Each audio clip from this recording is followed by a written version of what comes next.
everyone. First of all, I want to congratulate you for successfully hosting the SCO conference today. Secondly, I want to thank you on behalf of my delegation, the hospitality, the warmth that you have shown us on our visit here. We discussed wide-ranging subjects relating to trade between the two countries, the connectivity, the shortest route from Tajikistan to the Indian Ocean to the sea is through Pakistan. So we discussed that and how we can mutually benefit from trade, whether it's textiles or it is pharmaceuticals, tourism. But today the most important subject and what concerns our two countries most of all is Afghanistan.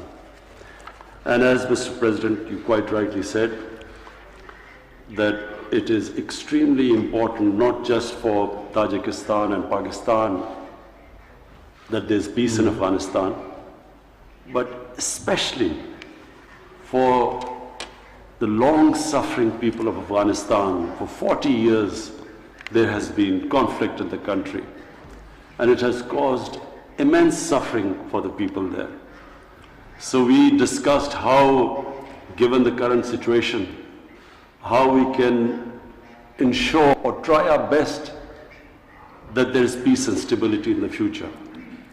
And one of the conflicts which is worrying us, worrying you, I know, worrying us in Pakistan is the conflict in Panjshir between the Tajik and the Taliban. And we resolved today that we will try our best. You, Mr. President, will try your influence with the Tajik, and we will try our best with the Pashtun or the Taliban. We will try our best to make them resolve their differences through dialogue. And we will urge on them that it's important for the sake of Afghanistan that there is an inclusive government. Unless there is an inclusive government in a country which is diverse, there are Pashtuns and 45%, then there's a huge Tajik minority in Afghanistan, then there are Uzbeks, then there are Hazaras. So a sustainable peace in Afghanistan can only come if there is an inclusive government. So we will try our best, we will urge. We know we can't dictate to any other country, but we will try our best, our influence, urge them as friends of Afghanistan that they must resolve this, especially this issue which is now erupting between the Tajik and the Taliban in the Panjshir Valley. And we will also urge them on humanitarian grounds, they must, if they open the blockade, so humanitarian aid can go through. We can, at this juncture, Mr. President, as you and I have both discussed today in great length, that this is a defining moment in Afghanistan's history. It can go two ways. It can either go towards lasting peace, which has eluded them for the last 40 years, or unfortunately it can go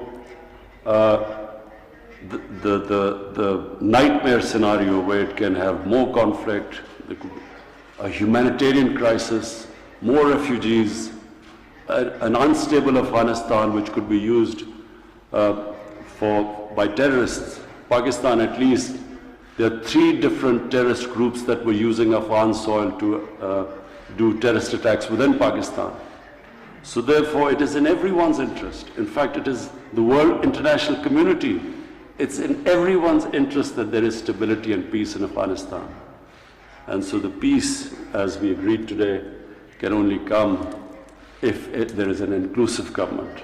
All different points of views, factions, ethnic groups, all of them are included in a government which will lead to sustainable peace.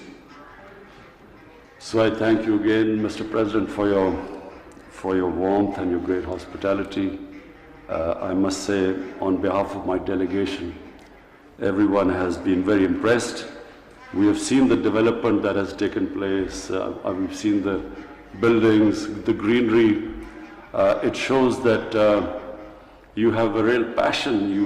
You feel for to develop your country, and it has really impressed my delegation. And I want to congratulate you for that. Thank you.